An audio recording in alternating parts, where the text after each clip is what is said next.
A figura histórica conhecida como Eduardo o Velho, nasceu em um período de transformações, entre os anos 870 e 875. Assim como muitos governantes da Alta Idade Média, os registros sobre sua vida são escassos, e até mesmo o ano exato de seu nascimento permanece incerto. Detalhes como o mês ou dia sequer foram preservados pela história. No entanto, analisando sua trajetória e o fato de que já demonstrava maturidade política no início da década de 890, é quase consenso entre os estudiosos que seu nascimento ocorreu nesse curto intervalo de tempo. Curiosamente, Eduardo não é lembrado como Eduardo I, apesar de ter sido o primeiro monarca inglês a carregar esse nome. Isso porque a numeração dos reis ingleses foi reiniciada após a conquista normanda no século XI. Os historiadores medievais, ao registrarem os governantes que antecederam 1066, optaram por atribuir-lhes epítetos distintivos, daí surgiu Eduardo, o Velho, um título que o diferencia não apenas de seu bisneto, Eduardo, o Mártir, que reinou brevemente entre 975 e 978, mas também do famoso Eduardo I, o monarca pós-normando que governou a Inglaterra entre 1272 e 1307. Seu pai foi nada menos que Alfredo, o Grande, rei dos Saxões Ocidentais e soberano de Wessex, um dos reinos mais poderosos da época. Alfredo assumiu o trono em 871, ainda jovem, por volta dos 20 anos, após a morte de 3 irmãos mais velhos que o precederam no poder. Embora não fosse o herdeiro óbvio, a sucessão real nem sempre seguia a primogenitura estrita. Ele não apenas consolidou seu reinado como se tornou uma das figuras mais celebradas da história inglesa.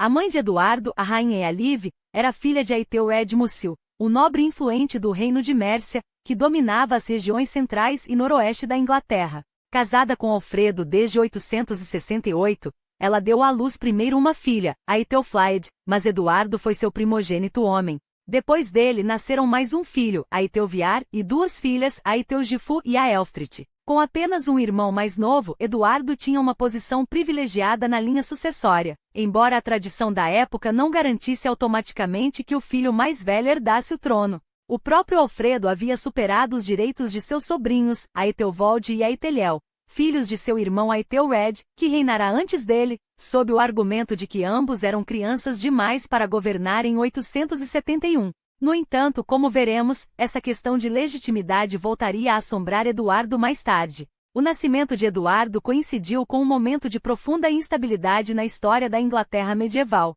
Séculos antes, entre os anos 200 e 400, os romanos dominavam a ilha, abrangendo o que hoje são a Inglaterra e o país de Gales. Mas em 410, com a retirada estratégica das legiões, o poder central romano desmoronou, abrindo espaço para as invasões germânicas. Povos como anglos e saxões cruzaram o mar do continente, iniciando um período conhecido como Britânia pós-romana, marcado pela fragmentação do território em pequenos reinos. Entre eles, destacavam-se Mércia, que controlava grande parte do centro e oeste da Inglaterra, Deira e Bernícia, no norte, e Wessex, o reino dos saxões ocidentais, no sul. Mais tarde, Nortúmbria surgiria no norte, substituindo Deira, enquanto a Anglia Oriental se consolidava a leste. Esses reinos anglo-saxões moldaram a Inglaterra do século VII e VIII, até que em 793, um novo e temível inimigo apareceu, os vikings. O ataque ao mosteiro de Lindisfarne, na costa nordeste, marcou o início de uma era de devastação, na qual os dinamarqueses, como eram chamados pelos ingleses, lançaram ondas sucessivas de invasões. Poucos anos antes de Alfredo assumir o trono de Wessex, em 865, os vikings desembarcaram na Anglia Oriental com uma força avassaladora, o grande exército pagão que arrasou o leste e o norte da Inglaterra nos 10 anos seguintes. Líderes como Halfdan Ragnarsson se estabeleceram como rei de Nortúmbria, enquanto Guthrum dominava a Anglia Oriental. Os anglo-saxões, outrora senhores da terra, viam-se à beira de serem suplantados pelos invasores nórdicos. Foi nesse contexto de crise que Alfredo, ainda jovem pai de Eduardo, mudou o curso da história. Em 878, sua vitória na Batalha de Edington quebrou o avanço viking e iniciou uma série de campanhas que empurraram os invasores de volta para o norte. Com isso, Alfredo não só salvou Wessex como se tornou a maior autoridade anglo-saxônica da Inglaterra. Assim, enquanto Eduardo crescia, o mapa político da ilha era dividido em 4 grandes potências: Wessex, ao sul, sob o comando de seu pai, Mércia, o último grande reino anglo-saxão nas regiões centrais, e dominados pelos vikings, a Anglia Oriental a leste e Nortúmbria no norte. Eduardo teria um papel decisivo na unificação da Inglaterra sob a coroa de Wessex, embora seu legado muitas vezes seja ofuscado pela fama de seu pai e de seu filho, Ateostano. Se hoje suas conquistas são menos celebradas, a culpa pode ser atribuída à escassez de fontes históricas sobre seu reinado. Grande parte do que sabemos vem de registros indiretos, como a biografia de Alfredo escrita por Acer, um monge galês que viveu durante os reinados de ambos. Outros documentos cruciais incluem a Crônica Anglo-Saxônica, que embora dedique menos espaço a Eduardo do que a outros monarcas, oferece relatos valiosos, e os trabalhos do erudito inglês do século XII Guilherme de Malmesbury. Além disso, pistas sobre seu governo podem ser encontradas em cartas reais, no testamento de Alfredo e em evidências materiais como moedas e artefatos arqueológicos. Mesmo fragmentários, esses registros revelam um governante cuja influência foi fundamental para moldar o futuro da Inglaterra, um feito que, apesar de pouco reconhecido, merece ser lembrado com a mesma admiração dedicada a seus ilustres antecessores e sucessores. Embora esses fragmentos nos permitam reconstruir um retrato do reinado de Eduardo, a verdade é que não existem relatos biográficos detalhados escritos por contemporâneos do século X que iluminem sua vida com a clareza que merece. Essa lacuna é um obstáculo monumental. Hoje muito do que sabemos sobre Eduardo permanece envolto em mistério, como se a história tivesse deliberadamente apagado os traços de um governante cuja importância foi tão decisiva quanto a de seu pai. A única fonte que oferece algum vislumbre de sua infância e formação é a Vida do Rei Alfredo, obra que revela um jovem educado em uma época em que a instrução dos príncipes não era garantida. Enquanto muitos monarcas ingleses, inclusive alguns do século XII, mal sabiam ler, Alfredo, um erudito entre reis, assegurou que seus filhos recebessem uma educação rigorosa sob a tutela de eclesiásticos. Eduardo aprendeu os salmos, dominou as escrituras, estudou textos em inglês antigo e até mesmo poesia. Embora nenhuma crônica medieval registre explicitamente, tudo indica que passou sua juventude na corte real de Winchester, no coração de Wessex, onde não apenas se instruía nas letras, mas também era adestrado nas artes da guerra, montaria, manejo da espada e, acima de tudo, a inculcação de um princípio inegociável, a centralidade da fé cristã e da Igreja na vida do reino. Ainda muito jovem, provavelmente com a idade que hoje chamaríamos de adolescência, Eduardo casou-se pela primeira vez. Sua primeira consorte, Ecgwin, é uma figura envolta em sombra. Quase nada se sabe sobre ela, e alguns historiadores chegam a questionar se ela foi de fato sua esposa legítima ou uma concubina. No entanto, um detalhe é revelador. Um de seus filhos, Aethelstan, viria a herdar o trono décadas depois, um forte indício de que sua linhagem era reconhecida como legítima. Aethelstan nasceu por volta de 893 ou 894, o que significa que a união entre Eduardo e Ecgwin já existia naquela época. O casal teve ainda uma filha, Edith, mas após 900, Ecgwin desaparece dos registros. Seu destino final é desconhecido, assim como as circunstâncias que a afastaram da vida de Eduardo. Enquanto isso, o jovem príncipe já desempenhava um papel ativo no governo de Wessex nos anos 890, possivelmente com apenas 17 ou 18 anos. Um fragmento de uma crônica latina da época, escrita por um analista chamado Aethelviar, atribui a Eduardo a liderança de uma campanha militar contra os dinamarqueses em Farnham, no sul da Inglaterra, um ponto estratégico entre Winchester e Londres, em 893. No entanto, outras fontes sugerem que Alfredo estava à frente das forças de Wessex na Batalha de Farnham. Seria possível que pai e filho tivessem combatido lado a lado?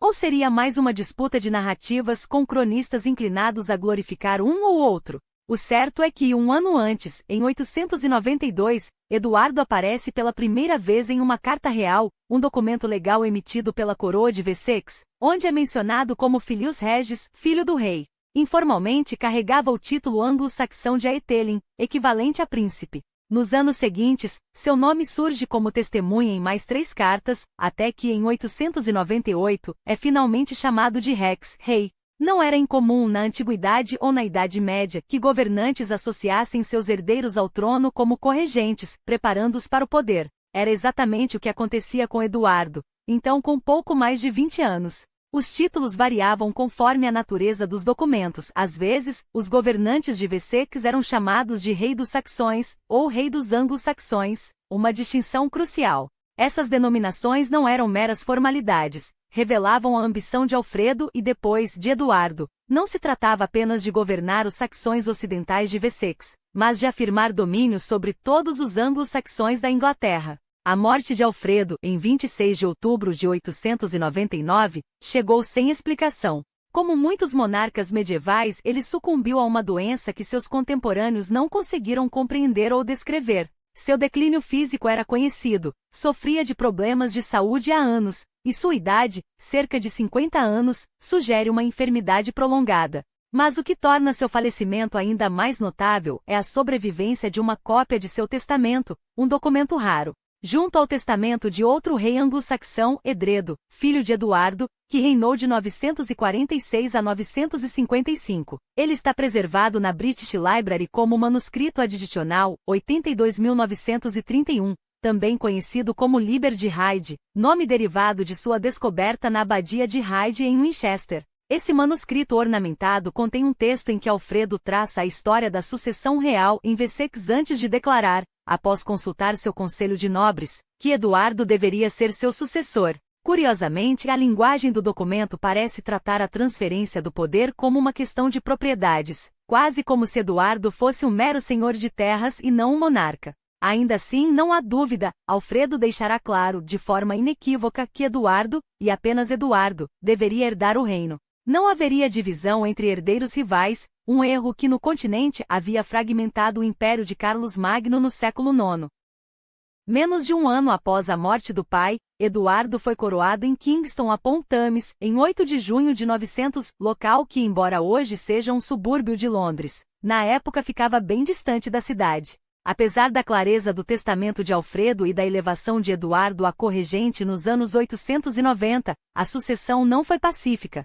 Em 871, Alfredo havia sido escolhido para governar Wessex pelo consenso dos nobres, superando os direitos de seus sobrinhos, a Etelvold e a Eteliel, filhos de seu irmão mais velho, o rei Ethelredo, e naquele momento crítico, com a grande armada pagando os dinamarqueses arrasando a Anglia Oriental e a Nortúmbria e ameaçando invadir Wessex, os saxões ocidentais não podiam se dar ao luxo de um rei criança. A Eteliel, o mais velho dos dois, teria apenas 3 ou 4 anos em 871, enquanto a Etelvold mal havia nascido. Agora, em 899, 28 anos depois de terem sido preteridos, a Etelvold ressurgia para reclamar o que considerava seu direito legítimo. Imediatamente após a morte de Alfredo, ele se rebelou. Apoiado por seguidores que acreditavam estar restaurando a ordem sucessória interrompida em 871, a Etelvold tomou o controle de Christchurch e Wimborne, em Dorset, este último, um símbolo poderoso, pois ali jazia o túmulo de seu pai, o rei Ethelredo, há quase 3 décadas.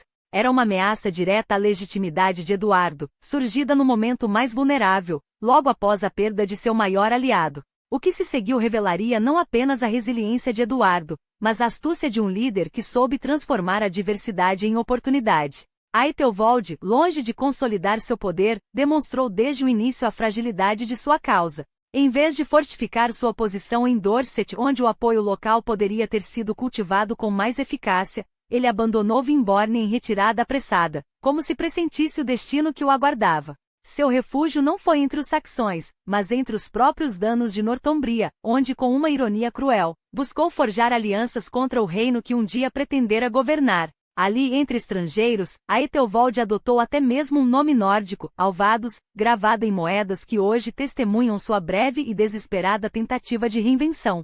Por meses teceu uma rede de promessas e pactos, reunindo não apenas guerreiros danos, mas também mercianos descontentes e até anglo-saxões traidores, todos unidos pelo cálculo frio de que um trono instável era melhor do que um rei forte. Quando, no outono de 901, sua frota desceu pela costa leste, desembarcando em East Anglia, o plano era claro: quebrar a frágil paz que Eduardo mantinha com os Danella e arrastar os reinos saxões para um conflito que os deixaria vulneráveis. A Etelvold não decepcionou em sua traição. Convenceu Elric, o rei dano de East Anglia, a romper o acordo com Wessex, enquanto mercianos ambiciosos, como os que há décadas oscilavam entre lealdade e rebelião, viram na crise a chance de enfraquecer Eduardo. Juntos, marcharam sobre Wessex, saqueando Braden em um ato de provocação calculada. A resposta de Eduardo foi tão rápida quanto implacável. Em vez de esperar o inimigo em seu território, ele levou a guerra até East Anglia, forçando a Ethelwald e seus aliados a recuar para defender suas próprias terras. O confronto final veio no gelado 13 de dezembro de 902, na Batalha do Olme, e um nome que hoje ecoa apenas em crônicas, mas cujo campo, provavelmente nas planícies de Untingondonshire, se tingiu do sangue dos que ousaram desafiar o destino. A vitória foi esmagadora. A Ethelwald caiu entre os mortos, ao lado de Eulric e do príncipe merciano Beorsige, selando não apenas o fim de uma rebelião, mas o início de um reinado incontestável. Eduardo emergiu daquela carnificina não como um monarca ameaçado, mas como um soberano cujo direito ao trono fora lavado em batalha. E como se o destino quisesse sublinhar sua legitimidade, foi nesse mesmo período que ele consolidou sua posição com um segundo casamento, desta vez, não com uma figura obscura como Ecgwin, cuja existência nos registros é tão fugaz quanto seu desaparecimento misterioso, mas com Aelflaed, filha de um Ealdorman de Wessex, uma aliança que cimentava laços com a nobreza saxônica. Os documentos da época já a chamavam de Conjux Regis em 901, título que deixava clara sua posição, não uma concubina, mas rainha. Por 2 décadas ela seria sua parceira, gerando 8 filhos, 2 herdeiros, Aelfheard e Edwin, e 6 filhas cujos nomes, repetidos em variações quase poéticas, Aethelild, Eadgifu e Eadit, refletiam a tradição saxônica de honrar os antepassados com eco de sílabas. Uma genealogia que, infelizmente para os historiadores, se transforma em um labirinto de nomes semelhantes, onde 2 Edos de mães diferentes se confundem, e Aethelild e Eadit soam como versos de um mesmo poema épico. Mas a supressão de Aethelwald foi apenas o primeiro ato de um drama muito maior. A vitória no Olme reacendeu a chama da guerra entre Wessex e os domínios danos de East Anglia, uma disputa que definiria a primeira década do reinado de Eduardo. Seu pai, Alfredo, sonhara com um reino unificado sob a coroa saxônica, mas fora mais um arquiteto de intenções do que de conquistas reais. Eduardo, porém, estava determinado a ir além. Nos anos que se seguiram a 902, ele não se contentou em conter os danos, quis erodi-los sistematicamente. A paz de Tidingford, em 906, foi um armistício tático, uma trégua para reorganizar forças. Quando, em 907, Eduardo fortificou Chester e avançou sobre o norte, violando o próprio acordo, ficou claro que sua estratégia era de desgaste, empurrar os danos para além do Humber, mesmo que a vitória fosse temporária. O ápice dessa campanha veio entre 910 e 911, na Batalha de Tettenhall, ou Wednesfield como alguns a chamam, um choque tão brutal que os anais o descrevem com uma mistura de admiração e horror. Os danos de Northumbria, liderados pelos irmãos Eowils e Alfdan, junto a um terceiro irmão, Ingvar, marcharam para o sul com sede de vingança, confiantes de que Eduardo, ocupado em Kent com sua frota, estaria desprevenido. Chegaram a saquear até Bristol, mas subestimaram a velocidade com que os saxões de Wessex e Mércia poderiam se unir. Quando as forças colidiram perto de Tettenhall, o resultado foi um massacre. Os 3 líderes danos morreram no campo, e seus exércitos foram dizimados. Eduardo pode não ter estado presente, as crônicas o colocam ainda em Kent, mas a vitória foi sua, e seu efeito irreversível. A resistência organizada dos danos no sul ruiu. O que veio depois não foi mera conquista, mas uma reengenharia do poder. Eduardo compreendia algo que muitos reis medievais ignoravam: uma batalha ganha não era um reino seguro. Por isso, na década de 910, ele teceu uma rede de fortificações através das Midlands, em Hertford, Witham, e além, não como monumentos efêmeros, mas como garras de pedra que impediriam novas incursões danas. Esses burhs não eram apenas defesas, eram declarações. Enquanto seus antecessores se contentavam com raids e tributos passageiros, Eduardo queria domínio permanente. E para isso, cada fortaleza era um ponto de controle, cada guarnição, um lembrete de que a era das rebeliões fáceis havia terminado. As fortalezas de Edisburgo e Warwick ergueram-se como novos marcos dessa estratégia implacável. Até o final de 914, as forças de Eduardo já assombravam o norte da Úmbria com uma facilidade que deixava claro: a era da resistência desorganizada havia terminado. Foi então que Turetre, um dos senhores dinamarqueses que ascenderam ao poder após o massacre de sua liderança em Tettenhall, curvou-se perante o rei saxão. Mas não se tratava de uma rendição qualquer. Era um reconhecimento de que a Inglaterra já não era mais o território frágil de meio século antes, quando o grande exército pagão arrasara o país. Turretle não apenas se submeteu, abandonou a ilha com seus seguidores rumo à França, onde julgou ter mais chances de esculpir um domínio próprio. A mensagem era clara: quem resistisse a Eduardo estaria fadado ao exílio ou à derrota. O golpe final sobre a Úmbria do Norte veio entre 917 e 918, e foi tão calculado quanto inevitável. Na primavera de 917, Eduardo concentrou suas forças em Towcester e Northampton, cidades que não por acaso dominavam as rotas vitais entre Wessex, Mércia, Anglia Oriental e o Norte. Os dinamarqueses, percebendo a armadilha, tentaram uma investida para desalojar os saxões de Towcester. Falharam. E foi aí que o gênio estratégico de Eduardo se revelou em toda a sua plenitude. A teia de búzios que ele tecerá ao longo da década não era apenas uma barreira, mas uma rede que se fechava sobre o inimigo. Após repelir o ataque, suas tropas marcharam sobre Derby, e no verão daquele ano, a cidade caiu. Enquanto isso, a leste, outra coluna saxônica tomava Colchester, um dos últimos redutos dinamarqueses na Anglia Oriental. O efeito foi devastador. Com a liderança dinamarquesa dizimada por anos de derrotas e traições, comunidades inteiras, tanto na Úmbria do Norte quanto na Anglia Oriental, começaram a se render. Restavam apenas os 5 bastiões da Danela: Derby, Leicester, Stamford, Nottingham e Lincoln. Derby já havia caído. Em 918, Eduardo moveu-se contra os demais com uma precisão cirúrgica. Leicester e Stamford abriram seus portões sem resistência. Nottingham foi tomada à força. E Lincoln? Os anais são silenciosos sobre os detalhes, mas a crônica anglo-saxônica é categórica. Em 918, todos os que habitavam a Mércia, tanto dinamarqueses quanto ingleses, submeteram-se a ele. Pela primeira vez em quase 2 décadas de reinado, Eduardo não apenas controlava, mas unificava sob seu cetro a Mércia, a Anglia Oriental e a Úmbria do Norte. A Danela, outrora um símbolo da humilhação saxônica, agora se curvava ao herdeiro de Alfredo. Mas Eduardo não era apenas um conquistador. Como seu pai, ele compreendia que o poder verdadeiro não se sustentava apenas por espadas, mas pela fé. A igreja, dilacerada por décadas de saque dinamarqueses, encontrou nele um restaurador tão determinado quanto Alfredo.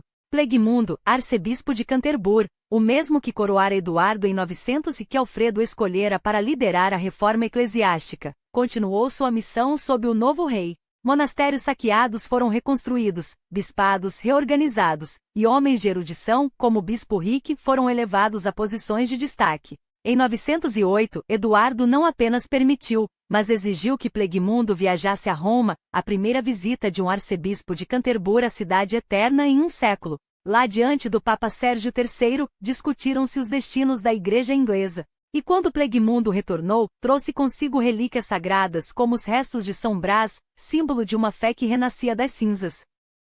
Winchester, o coração administrativo e espiritual de Wessex, tornou-se o palco dessa renovação. Foi ali que Eduardo ergueu o New Minster, um mosteiro beneditino tão próximo do Old Minster que diziam, os cânticos dos monges ecoavam de um templo ao outro. Não era mera coincidência arquitetônica, era uma declaração. O Old Minster, fundado no século VII por Senvai, abrigara os restos de reis e a memória de um passado glorioso, mas era no New Minster que Eduardo queria inscrever o futuro. Para lá transferiu os ossos de Alfredo, honrando a visão do pai que, embora não a tivesse concretizado, a inspirara. E não foram apenas relíquias de santos como Judoc ou o suposto coração de São Valentim que encheram seus altares, foi o próprio legado de uma dinastia que, de saques e humilhações, passará a ditar os rumos de uma nação. Até mesmo as leis de Eduardo e Guthrum, aquele código que regulava desde tributos eclesiásticos até a observância de festas sagradas, revelam essa dualidade do rei, o guerreiro que impunha a ordem e o devoto que reconstruía a alma de um povo. Guthrum, o dinamarquês convertido que um dia governara a Anglia Oriental, iniciará o trabalho de cristianizar seus compatriotas. Eduardo completou. Se a autenticidade do documento é questionada por alguns, pouco importa. O que ele prova é que, para seus contemporâneos, Eduardo não era apenas o unificador dos reinos, mas o arquiteto de uma Inglaterra onde a cruz e a coroa marchavam lado a lado. E isso, mais do que qualquer vitória militar, seria seu maior legado. Não bastava a Eduardo Mártir unificar territórios sob a espada ou converter almas sob a cruz, era preciso forjar uma nação onde a lei não fosse mero instrumento de poder, mas o alicerce de uma ordem divina. E assim, na Anglia Oriental, outrora reduto dos invasores dinamarqueses, ele e Guthrum teceram algo mais duradouro que tratados, um código onde o sagrado e o jurídico se entrelaçavam. As igrejas antes saqueadas tornaram-se santuários invioláveis não por medo, mas por reverência. O juramento falso, antes um mal menor entre guerreiros, passou a ser uma afronta não só aos homens, mas a Deus. O adultério, antes tolerado como prêmio de guerra, tornou-se pecado a ser expurgado. Não era mera assimilação, era transfiguração. Os dinamarqueses não se renderam, renasceram. E esse milagre não se limitou aos campos de batalha ou aos batistérios. Enquanto a Europa Ocidental ainda engatinhava na escuridão pós-carolíngia, a Inglaterra de Eduardo florescia em silêncio. Seu pai, Alfredo o Grande, havia plantado a semente. Mosteiros que eram faróis de saber, não só de fé. Uma língua vernácula que se ergueu das cinzas do latim como instrumento de cultura, não de subjugação. Eduardo colheu o que Alfredo semeou. Nos criptórios de Winchester, de Canterbury, de Glastonbury, monges copiavam em anglicana minúscula, uma caligrafia tão precisa e elegante que fazia os manuscritos carolíngios parecerem rascunhos de aprendiz. Comparem os salmos do século VII, garatujados em pergaminhos grossos, com os evangelhos do século X. Aqui, cada letra é um ato de devoção, cada iluminação, um hino à glória de um reino que se queria eterno. Até os fios de ouro e seda das vestes litúrgicas, como a estola bordada com cenas de corte ou o cinturão onde se entrelaçavam símbolos de poder e piedade, gritavam ao mundo: isto não é mais uma terra de bárbaros, mas um império de Deus. E no entanto nem tudo era luz. As leis que Eduardo sancionou, ou permitiu que florescessem, carregavam sombras que se estenderiam por séculos. O juízo de Deus, esse teatro macabro onde a inocência se provava pela resistência à água fervente ou ao ferro em brasa, ganhou força em seu reinado. Não era justiça, era espetáculo. Um homem acusado de traição, se sobrevivesse à prova, era absolvido não por falta de culpa, mas por intervenção divina, e se morresse bem, a terra ficaria livre de um pecador. Essa lógica que confundia dor com verdade, seria o mesmo veneno que séculos depois, alimentaria as fogueiras da Inquisição e os cadafalsos das caças às bruxas. Eduardo, o unificador, semeara também a semente da suspeita. Mas há um silêncio mais perturbador que os gritos dos condenados. A ausência de cartas reais após 910. Onde estão os decretos, as doações, os éditos que deveriam atestar seu poder? Alguns historiadores murmuram que Eduardo, desconfiado dos Ealdormen e dos bispos ambiciosos, governava através de sua casa real, um círculo fechado de leais onde a burocracia ainda engatinhava. Outros suspeitam de algo mais sinistro, um rei que no auge de seu poder, já pressentia o desmoronamento. Porque a Inglaterra de Eduardo não era um bloco monolítico, mas um quebra-cabeça de lealdades frágeis. Tomem Mércia, o antigo gigante reduzido a vassalo. No século VIII, seus reis haviam dominado da Northumbria a Kent. Agora seus Ealdormen curvavam-se a Wessex, mas não sem ressentimento. Londres e Oxford, joias outrora mercianas, brilhavam na coroa de Eduardo, e cada pedra roubada era uma afronta à memória de Offa e Penda. Quando a Ethelflaed, a senhora dos Mercians, morreu em 918, não foi só uma líder que se foi o último fio que mantinha Mércia atada a Wessex sem revolta.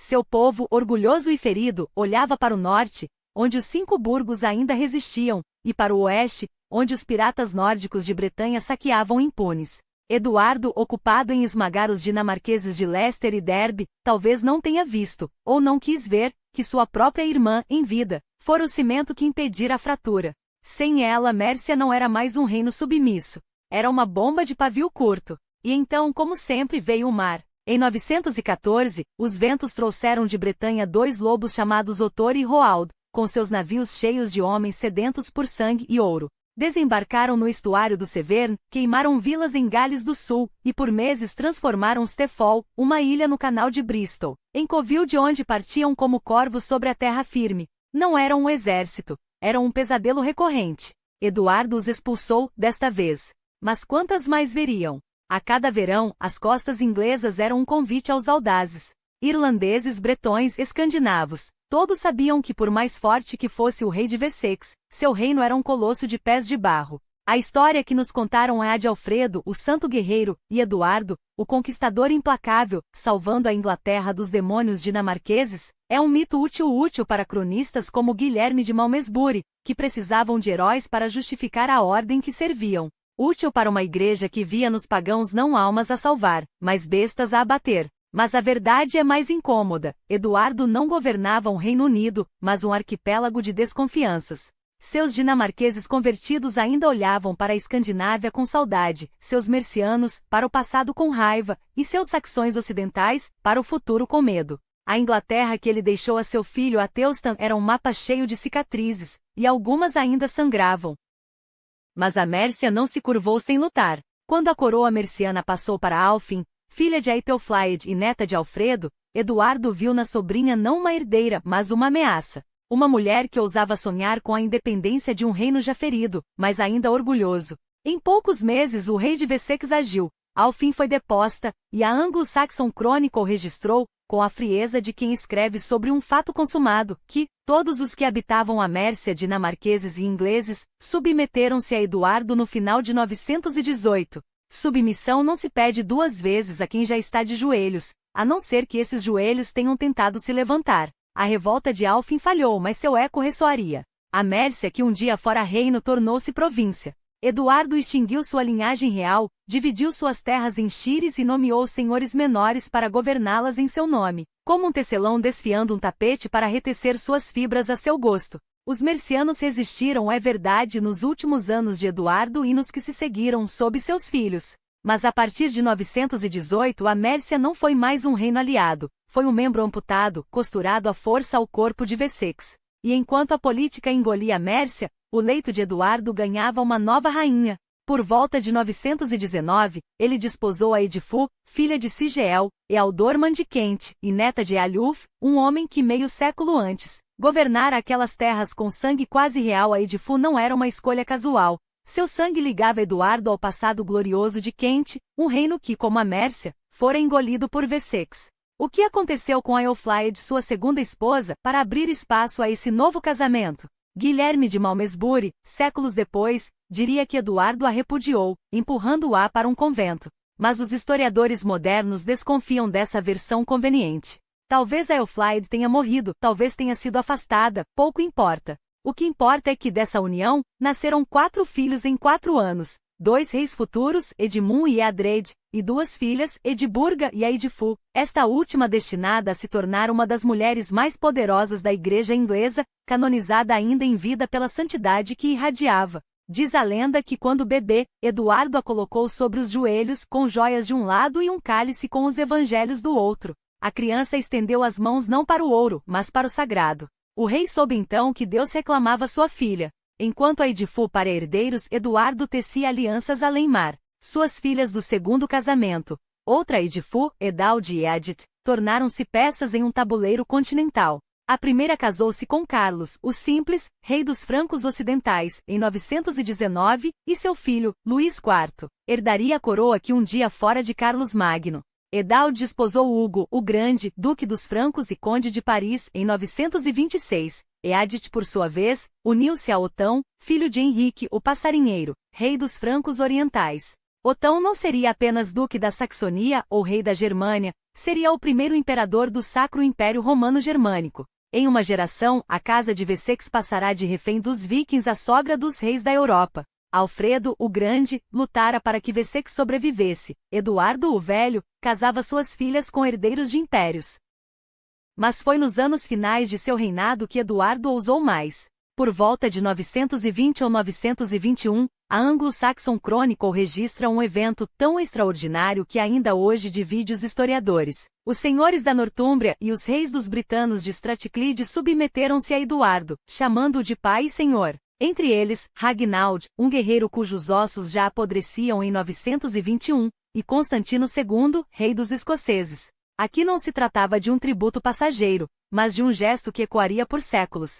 Quando Eduardo I, o martelo dos escoceses, reclamaria a suzerania sobre a Escócia no século XIII, não estaria inventando uma tradição, estaria evocando o fantasma de um juramento feito 2 séculos antes, nas mãos de seu antepassado. Eduardo o Velho não se contentara em unificar a Inglaterra, ele sonhara com uma coroa sobre toda a Britânia. Claro, há quem duvide. Como poderia um rei escocês, orgulhoso e independente, curvar-se a um saxão? A resposta está no silêncio que se seguiu. A submissão foi real, mas breve. A morte não esperou para confirmar ou negar a grandeza de Eduardo. Em 924, os mercianos, aliados a galeses rebeldes, ergueram-se mais uma vez. Eduardo marchou para o norte e esmagou a revolta em Chester no verão. Mas a vitória teve gosto de cinzas. Doente, ele morreu em Fardon, ao sul da cidade, em 17 de julho, não como um velho cansado, mas como um homem que ainda tinha guerras para travar. Seu corpo foi levado para Winchester, mas seu legado já estava escrito.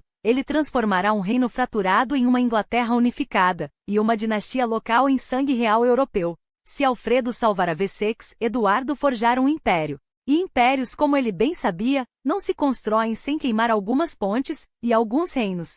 924.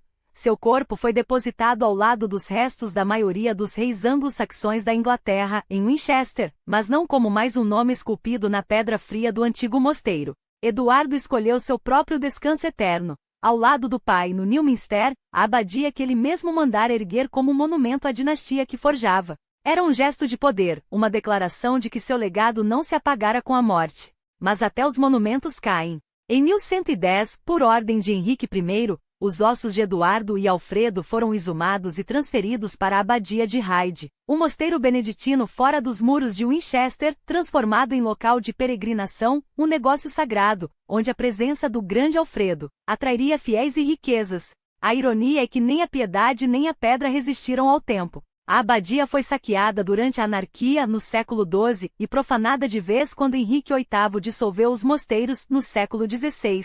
Os restos de Eduardo e de seu pai desapareceram na poeira da história, como se a própria Inglaterra quisesse apagar as marcas de sua fundação violenta. Só em 1999, um osso pélvico encontrado nas ruínas, datado da época certa, reacendeu a especulação. Seria de Eduardo? De Alfredo? Ou apenas mais um eco silencioso de um passado que se recusa a ser esquecido? Quem herdou seu trono, no entanto, não foi um fantasma, mas sangue de seu sangue. Athelstan, filho de seu primeiro casamento com Ecgwin, nascido quando os vikings ainda queimavam as costas de Wessex, assumiu o poder em meio a uma névoa de disputas. Um texto do século XII, o Testus Rofensis, murmura que outro filho, Alfiard, fruto de seu casamento com Aelflaed, ter-se-ia sentado no trono por um mês antes de morrer, abrindo caminho para Athelstan. Mas a história é escorregadia, e nenhuma outra crônica confirma essa versão. O que não se discute é o que veio depois. Athelstan não apenas manteve o que Eduardo conquistara, como levou a máquina de guerra de Wessex além dos limites do possível. Mércia que Eduardo subjugara, agora se curvava sem resistência. Os daneses de Northumbria, acossados, clamaram por ajuda aos vikings de Dublin. E aos gaélicos da Escócia, uma coligação desesperada de inimigos que, mesmo unidos, não conseguiram deter o avanço saxão. Em 937, na Batalha de Brunanburh, Athelstan esmagou a última resistência organizada. Não foi uma vitória qualquer, foi o golpe final que transformou o reino de Wessex no reino da Inglaterra. Pelas primeiras vezes, as cartas reais passavam a ser assinadas não como Rex Saxonum, rei dos saxões, mas como Rex Anglorum, rei dos ingleses. Uma palavra nova para um povo novo. E no entanto, sem Eduardo, esse povo novo jamais teria existido. Foi ele quem, nas 3 décadas de reinado, quebrou a coluna vertebral da resistência merciana e empurrou as fronteiras saxãs para o norte, até os lordes escoceses, no crepúsculo de sua vida, lhe enviaram mensagens de submissão. Athelstan colheu os louros, mas foi Eduardo quem ara a terra. Ele é o elo perdido entre a lenda de Alfredo, o salvador que segurou a maré viking, e a glória de Athelstan, o primeiro a se coroar rei de toda a Inglaterra. Sem ele não haveria império para consolidar, nem trono para passar adiante. E passar ele passou. Depois de Athelstan, vieram mais 2 filhos, Edmundo e Edred, seguidos por 2 netos, Edwy e Edgar. 40 anos de poder ininterrupto, uma dinastia forjada no fogo das batalhas de Eduardo. Até os daneses, quando finalmente retomaram a Inglaterra no século XI com Canuto, o Grande, não puderam apagar o que ele construíra. O reino que emergiu das cinzas não era saxão nem dinamarquês, mas algo maior, uma monarquia centralizada, uma máquina de Estado que séculos depois, faria da Inglaterra uma das nações mais poderosas da Europa. E no entanto, hoje, Eduardo o Velho, é um nome esquecido nos livros de história. Ofuscado pelo pai, que ganhou o epíteto de grande por deter os vikings, e pelo filho, que se coroou rei de uma Inglaterra unificada, ele permanece na sombra, como se a história preferisse heróis claros a construtores silenciosos. Alfredo salvou Wessex da destruição, Athelstan batizou um reino. Mas foi Eduardo quem, peça por peça, costurou um mapa da Inglaterra com sangue e aço. Quem, depois de vencer seu próprio primo Aethelwold em uma guerra civil, marchou sobre Mércia não como um conquistador, mas como um arquiteto. Quem, nas décadas seguintes, esmagou rebeliões, ergueu fortalezas e estendeu sua rede de lealdades até os escoceses dobraram os joelhos. Os documentos da época são escassos, as crônicas vagas, mas os fatos gritam. Quando Athelstan se declarou Rex Totius Britanniae, rei de toda a Bretanha, não estava inventando um sonho. Estava colhendo o que Eduardo plantara. Então, pergunto, Eduardo o Velho foi apenas um rei de transição, um nome entre dois gigantes? Ou foi o verdadeiro artífice da Inglaterra, cujo trabalho sujo, a conquista lenta, a subjugação metódica, a construção de um estado onde antes havia apenas reinos rivais, permitiu que Alfredo fosse lembrado como herói e Athelstan como imperador? A história gosta de reis que brilham, mas os impérios são feitos por aqueles que sabem onde enterra os corpos.